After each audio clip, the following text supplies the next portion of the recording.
Mari bersama-sama pada kesempatan sore hari ini kita membuka satu bagian kebenaran firman Tuhan yang terambil dari surat Rasul Paulus kepada jemaat yang ada di Filipi, yang ada di Efesus. Efesus pasal yang kedua, ayat 11 sampai ayat yang ke-22 menjadi kebenaran yang kita renungkan pada sore hari ini.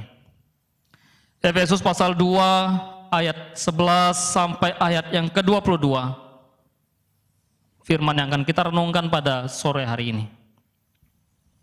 Kita membaca secara silih berganti. Bapak Ibu jemaat yang dikasihi oleh Tuhan, saya akan membacakan ayat yang ganjil ayat 11. Bapak Ibu jemaat yang dikasihi Tuhan ayat 12, demikian seterusnya sampai ayat yang ke-22. Di bawah satu perikop dipersatukan di dalam Kristus. Karena itu ingatlah bahwa dahulu kamu sebagai orang-orang bukan Yahudi menurut daging, yang disebut orang-orang tak bersunat oleh mereka yang menamakan dirinya sunat, yaitu sunat lahiriah yang dikerjakan oleh tangan manusia.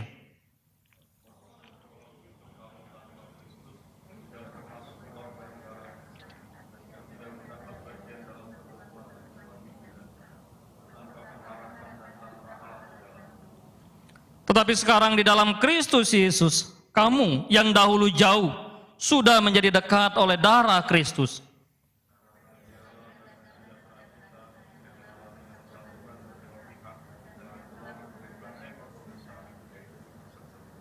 Sebab dengan matinya sebagai manusia, ia telah membatalkan hukum Taurat dengan segala perintah dan ketentuannya untuk menciptakan keduanya menjadi satu manusia baru di dalam dirinya, dan dengan itu mengadakan damai sejahtera.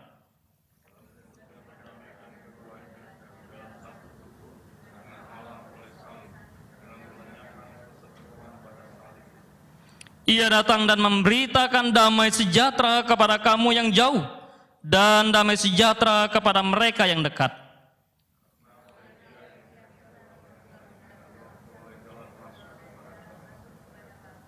Demikianlah kamu, bukan lagi orang asing dan pendatang, melainkan kawan sewarga dari orang-orang kudus dan anggota-anggota keluarga Allah.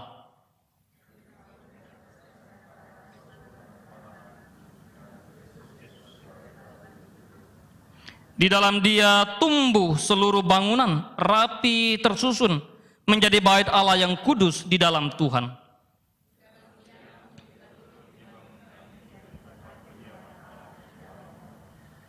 Yang berbahagia adalah bukan saja setiap kita yang membaca, merenungkan dan melakukan firman Tuhan hari lepas hari. Bapak Ibu saudara-saudari yang terkasih dalam Tuhan kita Yesus Kristus, yang jauh mendekat, yang dekat merapat.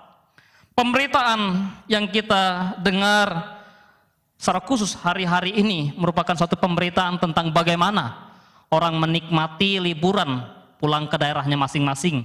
Ya, kalau kita baca Kompas atau baca berita-berita online atau mendengarkan siaran melalui televisi, berita yang sangat menonjol adalah bagaimana arus mudik Lebaran yang sangat padat. Dan memang ada peningkatan yang luar biasa pada tahun ini dibanding dengan tahun-tahun sebelumnya. Paling tidak prediksi dari yang disampaikan oleh para pengamat sekitar 17.698.480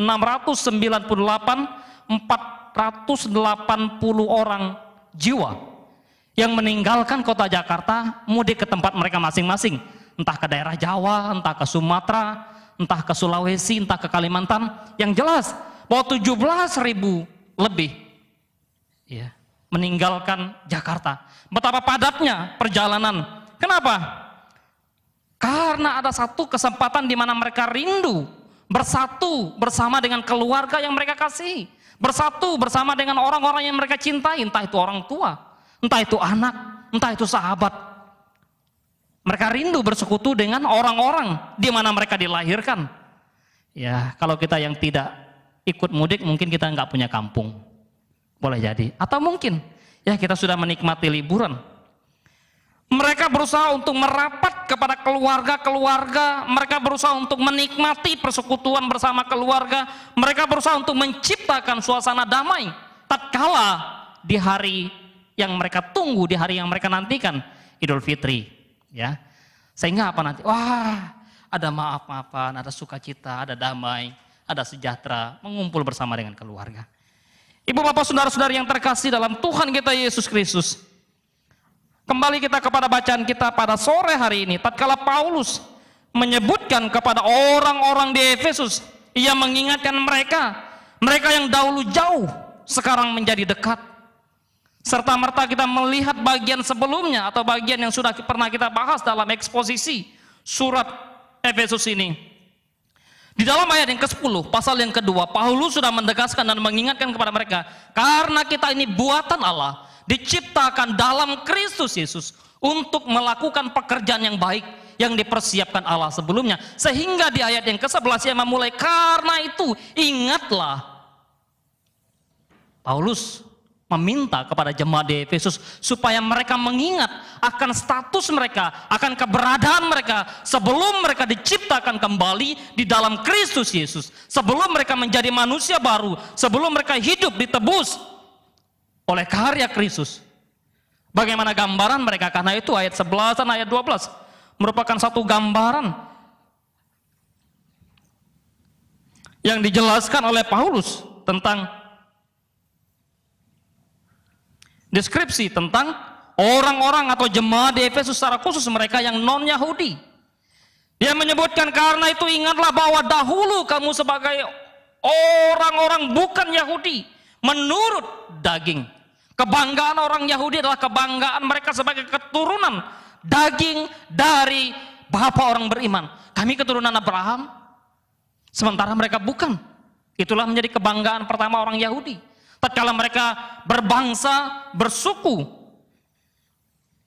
Yahudi, entah dia suku Ruben, suku Yehuda, suku Benyamin, suku Simeon dan sebagainya. Yang penting bagi mereka adalah keturunan secara daging, secara darah dan daging dari kehidupan atau dari keluarga Abraham ini menjadi satu kebanggaan bagi mereka. Sehingga tatkala di dalam Injil mereka mengklaim diri, wah, kami kan keturunan Abraham, sementara mereka bukan. Mereka di luar keturunan Abraham. Yesus pernah mengecam mereka, kalau engkau keturunan Abraham, pasti engkau mendengarkan ajaranku dan engkau akan melakukan kehendakku. Engkau tidak akan menyalibkan aku kalau memang engkau benar-benar keturunan Abraham. Selain Paulus mengingatkan mereka bahwa secara darah daging mereka memang bukan keturunan orang-orang Yahudi. Disebutkan juga orang-orang yang tak bersunat oleh mereka yang menamakan dirinya sebagai sunat. Ketika Paulus menyadar ingatkan mereka bahwa mereka adalah orang-orang yang tak bersunat, gambaran orang-orang yang tak bersunat di hadapan orang Yahudi adalah orang-orang yang sangat najis. Suatu penghinaan yang luar biasa yang diberikan oleh orang Yahudi kepada orang-orang non-Yahudi yang tidak bersunat. Padahal dikatakan sunat itu hanyalah sunat yang dikerjakan oleh tangan manusia. Sunat yang sejati, sunat yang seharusnya, yang Paulus sampaikan kepada jemaat di Kolose, yang dikerjakan oleh Kristus, penanggalan akan tubuh yang berdosa, penanggalan akan keberdosaan yang dilakukan oleh Kristus. Bangsa Yahudi mengagung-agungkan apa yang dikerjakan oleh tangan manusia pada waktu itu. Salah satunya bukan hanya sunat. Tatkala mereka mengagung-agungkan bait Allah yang dibuat oleh tangan manusia yang berdiri begitu megah, dan Yesus mengecam mereka, kamu melihat bangunan bait Allah ini yang dibangun dengan rapi, yang dibangun dengan mewah, yang dibangun dengan begitu istimewa, tetapi dalam 3 hari coba robohkan bangunan bait Allah ini dan aku akan membangun kembali dalam 3 hari. Sunat menjadi satu kebanggaan bagi mereka, sehingga tatkala Timotius, di mana ibunya seorang Yahudi atau seorang Ibrani dan ayahnya seorang Yunani, sempat mengalami kebingungan kira-kira waktu Paulus membawa dia, wah, bagaimana dengan Timotius ini? Kewarganegaraannya ayahnya Yunani, ibunya Ibrani, bagaimana dengan dia? Sempat membingungkan. Tapi bukan itu yang kita bahas. Paling tidak ada satu kebanggaan orang Yahudi yang memisahkan mereka dari orang-orang non-Yahudi, yaitu sunat. Selain dikatakan mereka disebut orang-orang yang tak bersunat, orang-orang yang tanpa Kristus, memberikan satu gambaran bahwa dulu Kamu bukanlah penyembah daripada Kristus Yesus Tuhan itu. Kamu tidak hidup dalam Kristus. Ketika Paulus menyebutkan bahwa hidup tanpa Kristus, tanpa Allah di dalam dunia, memang betul kehidupan keagamaan orang di Efesus pada waktu itu adalah mereka melakukan penyembahan terhadap dewa atau dewi Artemis yang menjadi suatu kebanggaan mereka, dewa kesuburan, dewa kemakmuran. Bukan saja menjadi daya tarik bagi orang-orang Efesus pada waktu itu, tapi juga menjadi daya tarik bagi orang-orang di sekitar kota Efesus. Dewa yang mereka sembah atau dewi yang mereka sembah itu dewi Artemis. Karena berpikir, wah, dewi kemakmuran. Tatkala orang datang kepada dewi Artemis ini, orang mendapatkan kemakmuran, entah kesehatan, entah kekayaan. Tapi apakah demikian? Paulus mengingatkan mereka, dahulu kamu bukan saja orang yang tidak termasuk, orang yang tidak sunat, tapi juga kamu orang yang tanpa Kristus, orang yang tanpa Allah di dalam dunia. Mereka tidak termasuk kewarganegaraan Israel. Bicara tentang kewarganegaraan, Paulus sedang mengingatkan mereka bahwa sejatinya Allah yang memimpin, Allah yang menjadi raja atas Israel. Namun sayang, Israel menolak untuk diperintah Allah secara langsung. Dari teokrasi mereka serta-merta mengganti kepemerintahan di monarki, mengingat dan melihat kepemerintahan orang-orang di luar bangsa Israel. Mereka punya raja, kita nggak punya raja. Kalau gitu kita minta raja. Bicara soal kewarganegaraan, dan Paulus mengingatkan mereka ketika mereka memiliki kewarganegaraan baru, mereka bukan saja warga negara Israel, tapi juga mereka memiliki atau menjadi kewarganegaraan daripada Allah. Paulus mengingatkan mereka tentang bagaimana kehidupan orang-orang atau jemaat Tuhan di Efesus pada waktu itu, dan mereka tidak mendapat bagian dalam ketentuan yang dijanjikan Allah. Bangsa Yahudi sangat mengklaim bahwa janji Tuhan itu adalah janji bagi mereka. Orang di luar mereka tidak akan pernah memiliki janji itu. Janji tentang apa? Paling tidak kalau kita membaca sejarah ke belakang, janji tatkala Tuhan berjanji kepada Abraham, memanggil Abraham, memberikan janji kepadanya. Bahwa semua atau melalui keturunanmu lah semua bangsa di bumi akan diberkati. Kepada Abraham, kepada Nuh, kepada Ishak, Yakub, semua diberikan janji. Dan bagi orang Yahudi, janji itu adalah janji kepunyaan mereka. Terlebih janji tentang Mesias. Wah, akan datang Mesias yang dijanjikan, yang dinubuatkan oleh para nabi, itu adalah kepunyaan kami, bukan kepunyaan kalian. Kebanggaan orang Yahudi.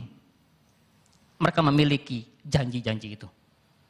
Sehingga janji yang secara bangsa yang sampai sekarang diperebutkan adalah tanah perjanjian. Padahal bukan itu yang Tuhan mau masuk, yang Tuhan mau tekankan ketika Ia menjanjikan tanah perjanjian, yaitu tanah Yerusalem sorgawi. Namun sangat disayangkan ketika bangsa Israel mengklaim bahwa orang di luar mereka tidak memiliki janji. Mereka lupa jauh sebelum Tuhan memanggil Abraham. Kejadian pasal 3 ayat 15, di mana Tuhan sudah berjanji kepada Hawa bahwa keturunanmu akan meremukkan kepala ular, dan dia, keturunan iblis, akan meremukkan tumitnya. Janji tentang Kristus Yesus Tuhan yang akan tergenapi, janji yang akan digenapi dalam Kristus Yesus Tuhan, itulah janji yang sejati. Nah, bukan saja janji itu diberikan kepada orang-orang Israel, tapi juga janji itu diberikan kepada orang-orang yang di luar Yahudi. Oleh sebab itu kalau kita baca dalam Kisah Para Rasul pasal 21. Kisah Para Rasul pasal 21. Kisah Para Rasul pasal 2 ayat 39. Saya minta salah seorang bisa membacakan untuk kita. Kisah Para Rasul pasal 2 ayat 39.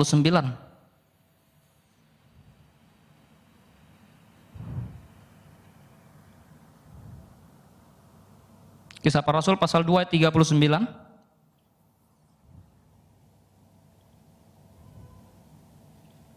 Minta salah seorang jemaat bisa baca untuk kita.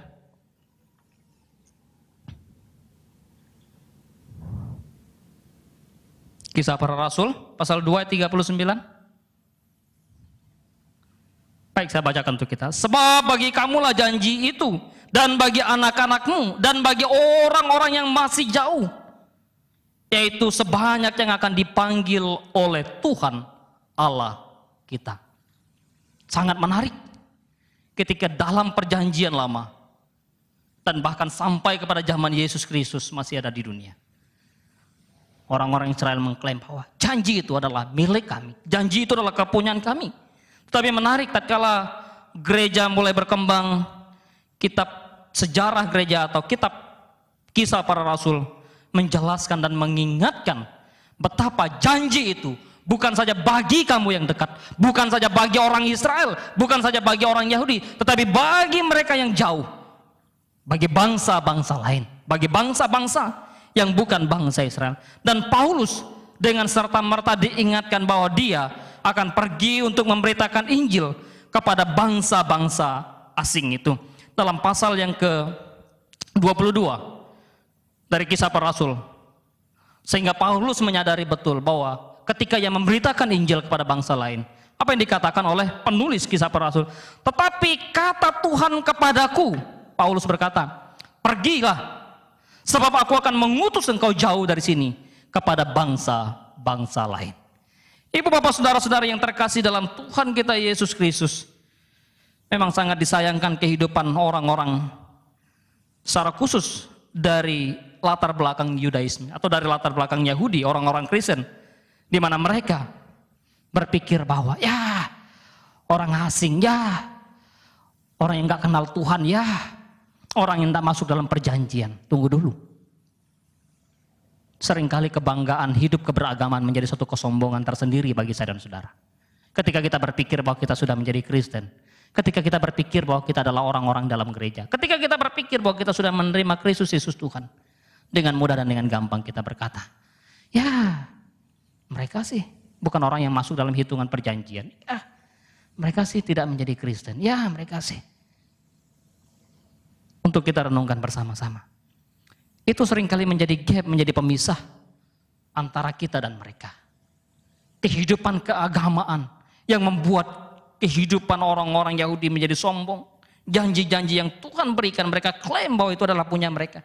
Membuat mereka menjadi arogan dan tak memandang dengan jernih, tak memandang dengan tulus, tak memandang dengan bersih bagaimana bangsa-bangsa di sekitar mereka. Oleh sebab itu Paulus mengingatkan, ingatlah dahulu akan hidupmu itu. Ingatlah akan keberadaanmu itu. Kamu hidup jauh dari Allah, hidup tanpa Allah. Dalam pasal yang kedua, ayat yang pertama dengan sudah ditegaskan oleh Paulus. Dahulu kamu mati oleh karena pelanggaran-pelanggaranmu dan oleh karena dosa-dosamu. Kamu hidup di dalamnya. Dan Paulus juga mengakui di dalam pasal ayat-ayat sebelumnya. Dan kami pun terhitung di antara mereka. Kami pun terhitung di antara kamu yang mati. Yang telah melanggar Allah. Yang telah hidup jauh daripada Allah. Luar biasa pengakuan daripada seorang Paulus. Selain kita melihat bagian ini di ayat selanjutnya, Paulus tidak saja mendeskripsikan bagaimana kehidupan orang-orang di luar Kristus.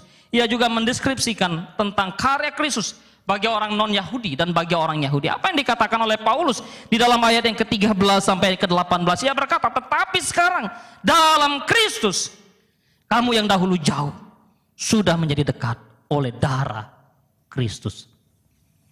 Kamu yang dahulu jauh, sudah menjadi dekat oleh darah Kristus. Suatu kontras yang luar biasa yang disampaikan oleh Paulus kepada jemaat yang ada di Efesus. Dahulu kamu jauh, tetapi sekarang kamu sudah dekat. Bukan oleh sunat, bukan karena kamu masuk dalam darah dan daging secara keturunan Israel, bukan karena kamu secara kewargaan sudah menjadi memiliki warga negara Israel, tidak, tetapi oleh karena darah Kristus. Darah Kristus menjadi satu tempat atau menjadi satu sarana di mana mereka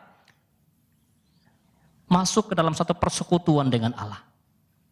Oleh sebab itu tidak ada bangganya, tidak ada kehebatan orang-orang Israel, orang-orang Yahudi. Paulus mengingatkan mereka, yang menjadi hebat adalah Kristus yang telah mengorbankan diri, yang telah mencurahkan darahnya. Dialah yang membuka jalan untuk orang-orang yang jauh itu masuk dalam satu persekutuan yang dekat, bukan saja dengan sesama orang tebusan Allah, bukan saja dengan sesama orang Kristen, bukan sesama dengan orang yang manusia, tetapi juga mereka yang jauh dari Allah, sudah dekat dan hidup dalam persekutuan dengan Allah. Yang jauh mendekat, yang dekat merapat. Darah Kristus yang membawa manusia, baik mereka yang jauh maupun mereka yang dekat, untuk hidup dalam persekutuan dengan Tuhan. Ibu bapak saudara-saudara yang terkasih, darah Kristus yang telah tercurah di kayu salib menjadi sesuatu yang sangat penting, menggantikan semua korban-korban yang sebelumnya dilakukan oleh imam-imam. Ketika mereka berdosa, imam-imam mengorbankan kambing, domba. Bagi yang miskin mungkin mengorbankan burung, sesuai dengan tingkat ekonomi pada waktu itu. Tapi darah Kristus, darah yang tercurah di kayu salib, darah yang kudus, darah yang suci, dia membawa mereka yang jauh dan dekat untuk hidup dalam persekutuan dengan Allah. Siapapun dia, entah dia orang yang mampu, orang yang tidak mampu, orang yang kecil, orang yang besar, laki-laki atau perempuan. Sehingga Paulus membahasakan, tidak ada lagi orang Yahudi atau orang Yunani, tidak ada lagi budak atau orang merdeka. Ketika sudah ditebus oleh darah Kristus, maka semua sama di hadapan Allah. Status mereka semua di hadapan Tuhan. Berkenaan dengan pengorbanan Kristus atau berkenaan dengan karya Kristus yang dideskripsikan oleh Paulus, yang telah mengorbankan diri untuk apa? Membawa mereka yang jauh menjadi dekat. Supaya apa? Mereka dipersatukan. Yang tadinya kedua belah pihak punya gap, punya jurang pemisah. Di dalam Kristus atau oleh darah Kristus, tidak ada lagi tembok yang memisahkan itu. Kematian Kristus, tatkala Kristus mati di kayu salib, tabir bait Allah yang merupakan tembok antara orang-orang Yahudi dan non-Yahudi tatkala mereka beribadah, yang memisahkan antara imam dan jemaat biasa, terbelah. Tidak ada lagi tembok yang memisahkan antara manusia satu dengan manusia yang lain tatkala mereka hidup dalam Kristus. Mereka dipersatukan oleh darah Kristus. Darah Kristus bukan saja mempersatukan antara manusia dengan manusia, antara orang non-Yahudi dengan orang Yahudi, tapi darah Kristus mempersatukan manusia yang tadinya menjadi seteru Allah, yang tadinya berdosa, dipersatukan dengan Allah dalam satu persekutuan yang kudus, persekutuan yang indah. Darah Kristus tidak hanya mempersatukan, tapi juga Paulus mendeskripsikan darah Kristus merubuhkan tembok pemisah. Darah Kristus membatalkan hukum Taurat dan segala perintahnya. Artinya apa? Ketika hukum Taurat mengharuskan orang yang berdosa mengorbankan kambing domba, lembu jantan yang baik, yang tak bercacat celah, sesuai dengan kemampuan. Kini itu tidak berlaku lagi, karena sudah darah Kristus yang sudah ditumpahkan. Ketika hukum Taurat mengingatkan dan menyadarkan, wah, kita harus sunat. Kalau tidak ada sunat nanti tidak masuk ke surga. Itu kan yang diklaim oleh orang Yahudi, sehingga mereka tadi dikatakan bahwa antara pemisahan itu. Tapi sekarang tidak lagi. Itu bukan lagi sunat yang dikerjakan oleh tangan manusia, tapi sunat yang dikerjakan oleh Kristus.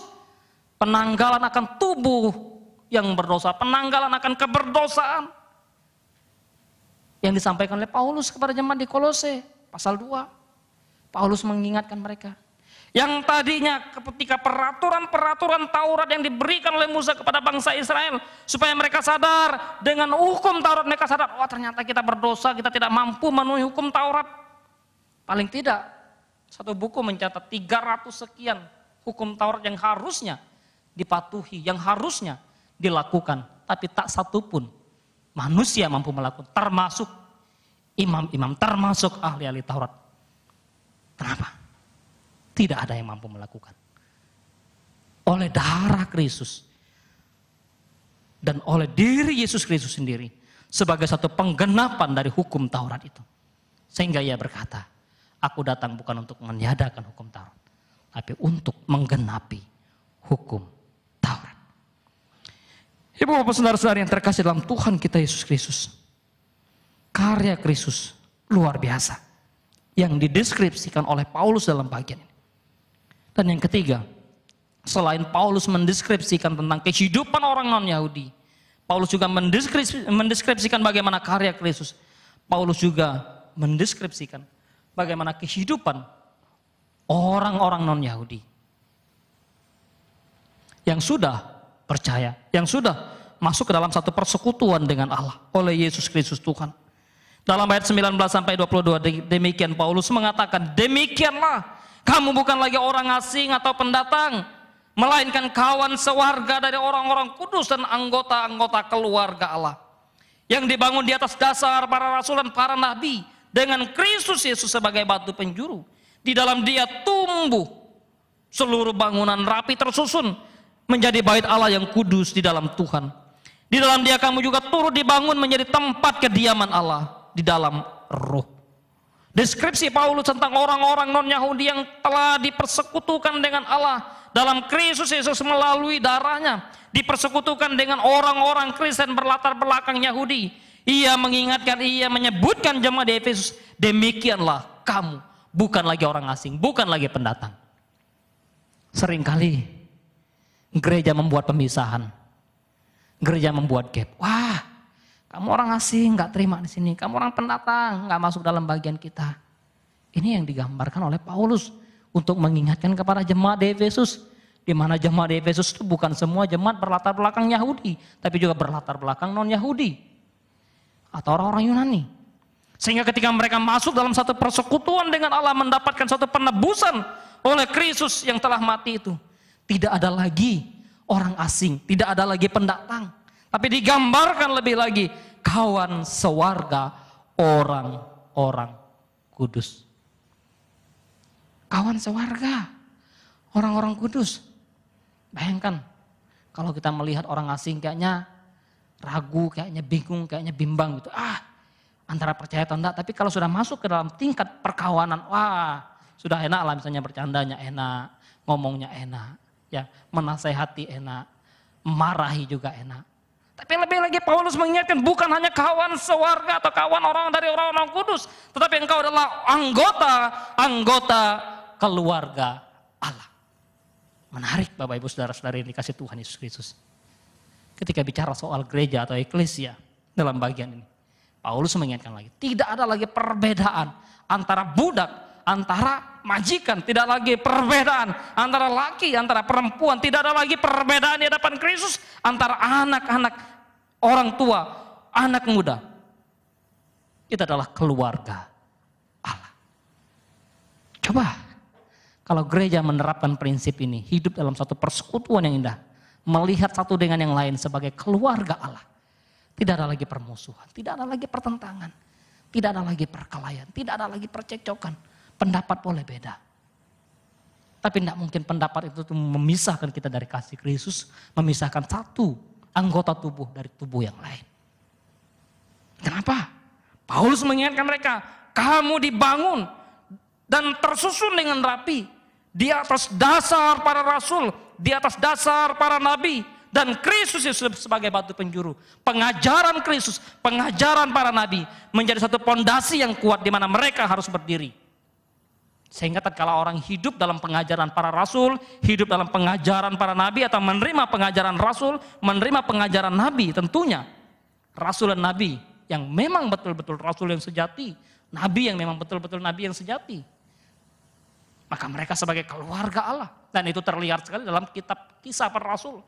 Tatkala kehidupan jemaat mula-mula, mereka bersama-sama bersekutu, mereka bersama-sama bertumbuh, mereka bersama-sama memuji Allah. Tatkala rasul-rasul mengajar mereka, akur, rukun, damai. Tapi sayang sekali, tatkala gereja memahami salah dan gereja gagal memahami bagian ini, aku ya aku, kamu ya kamu, cuek aja. Seringkali anggota gereja, jemaat, ya kamu lah, aku lah, Gak usahlah, coba kalau kita menerapkan prinsip, kita kan keluarga Allah. Sesama orang kudus, sesama orang tebusan Allah. Sehingga apa? Hidup penderitaan satu menjadi penderitaan bersama. Hidup kesulitan yang satu menjadi kesulitan yang bersama. Artinya apa? Yuk saling memperhatikan, saling membangun, saling menasehati, saling mengingatkan. Inilah tubuh Kristus. Paulus dengan tegas mengingatkan kepada jemaat yang ada di Efesus. Betapa mereka yang dahulu jauh, tidak lagi jauh, sudah dekat. Mereka yang dulu dekat, seharusnya menjadi dekat. Namun sayang sekali, Kristus dengan tegas mengatakan kepada orang-orang Yahudi, kepada imam-imam dan ahli-ahli Taurat, yang terdahulu belum tentu menjadi yang terakhir, atau sebaliknya, yang terakhir bisa menjadi yang terdahulu dalam hidup keberimanan mereka kepada Allah. Ibu bapak saudara-saudari yang terkasih dalam nama Tuhan kita Yesus Kristus. Karena itu, mari kita merenungkan dari bagian ini. Kalau kita menjadi orang-orang tebusan Allah. Dan Paulus menyadari, ingatkan mereka bahwa mereka jauh menjadi dekat. Mereka yang dekat menjadi merapat dalam persekutuan dengan Kristus. Bukan karena mereka kuat, bukan karena mereka gagah, bukan karena manusianya mereka. Bukan karena mereka orang hebat, bukan karena mereka orang beragama dasar, baik yang jauh maupun yang dekat, hidup dalam persekutuan dengan Allah. Adalah Paulus sudah menegaskan kepada jemaat di Efesus dalam pasal yang pertama. Sebab di dalam Dia, Allah telah memilih kita sebelum dunia dijadikan. Dasar daripada yang jauh maupun yang dekat, hidup dalam persekutuan dengan Allah adalah panggilan Allah, pilihan Allah, ditentukan Allah di dalam kekekalan dan kedaulatannya yang penuh. Itulah yang menjadi dasar hidup kita, baik yang jauh maupun yang dekat. Karena itu, kita sekarang mungkin sudah mengenal Kristus, tapi tatkala kita melihat orang mungkin belum mengenal Kristus, apa kita tahu suatu saat mereka hidup tetap seperti begitu? Atau ada kemungkinan mereka jauh lebih berkualitas dalam hidup keberimanan dari kita? Boleh jadi. Apalagi kita sekarang mendengar tidak sedikit misalnya, wah, pendeta-pendeta hebat, pendeta-pendeta besar, tiba-tiba hidup dalam kasus ini, hidup dalam ini, hidup dalam ini. Menjadi satu kewaspadaan tersendiri bagi saya dan saudara sebagai orang Kristen. Ayo, jangan sombong. Ayo, jangan bangga. Ayo. Mari kita hidup dalam menerapkan prinsip kesatuan dan keutuhan gereja. Tidak lagi membedakan satu dengan yang lain. Dalam persekutuannya dengan Allah oleh karena finansial, oleh karena jabatan, oleh karena tingkat pendidikan, oleh karena status ini, status itu. Mari. Sungguh miris kalau gereja masih melakukan hal itu. Membangun tembok dalam gereja. Membangun tembok di antara satu dengan yang lain. Bayangkan kalau dalam rumah tangga antara istri dan suami membangun tembok pemisah. Kalau antara orang tua dan anak membangun tembok. Dan gereja sebagai tubuh Kristus melakukan hal yang itu. Apa yang terjadi? Tidakkah Kristus sedih melihat saya dan saudara? Tidakkah Kristus sedih melihat gereja kita? Karena itu, hiduplah dalam persekutuan dengan Tuhan. Hiduplah dalam kehendak Allah sebagai orang pilihan Tuhan. Orang yang dipanggil oleh Allah, orang yang dipilih oleh Allah, orang yang ditentukan oleh Allah. Di dalam kasih-Nya yang kekal, dalam kedaulatannya yang penuh. Kita hidup sebagai keluarga Allah. Apalagi kita bukanlah orang yang banyak, bukan orang yang ribuan. Mestinya kita mesti sadar betul, oh iya hebat loh. Beda loh Gereja Reformasi Indonesia, beda loh, yuk. Bapak Ibu Saudara yang terkasih dalam Tuhan kita Yesus Kristus. Saya mengakhiri dengan satu kesaksian saya. Kemarin siang, hari Jumat, ya, saya ke salah satu anggota jemaat, ya, di Jakarta Selatan. Beliau juga baru habis pasang ring jantungnya, Pak Torsina. Begitu dia selesai keluar dari luar, dia menghubungi Pak Nesen, tolong dukung dalam doa ya. Pak Tor baru habis pasang. Saya datang, kok waktu di rumah sakit nggak hubungi Ibu? Waduh Pak, sorry Pak, memang kita nggak mau. Setelah dipasang baru saya datang ke sana. Beliau cerita, saya sekarang lagi istirahat dan total makan bubur. Dilarang dokter untuk memberikan ceramah, dilarang dokter untuk jalan karena beliau juga bisa keliling jalan biasanya. Dilarang dokter ini, dilarang dokter itu. Tapi beliau tetap mengajar, memuridkan untuk Islamologi ya. Sudah sempat share dengan Pak Yudi waktu kita pasca dulu, waktu kita ini beliau mau memberikan satu training khusus bagi kita. Tinggal tunggu waktunya, tinggal doakan dia bilang. Bahwa ada orang-orang yang betul-betul menolak Kristus secara keras. Tatkala mereka menerapkan pola pelayanan demikian. Terbukalah mereka. Mereka mengasihi Tuhan. Mereka melihat perbedaan yang sangat jelas. Antara apa yang mereka terima sebelumnya. Dengan yang diajarkan oleh Injil. Ibu bapak saudara-saudara yang dikasih Tuhan Yesus Kristus. Apa yang ingin saya katakan?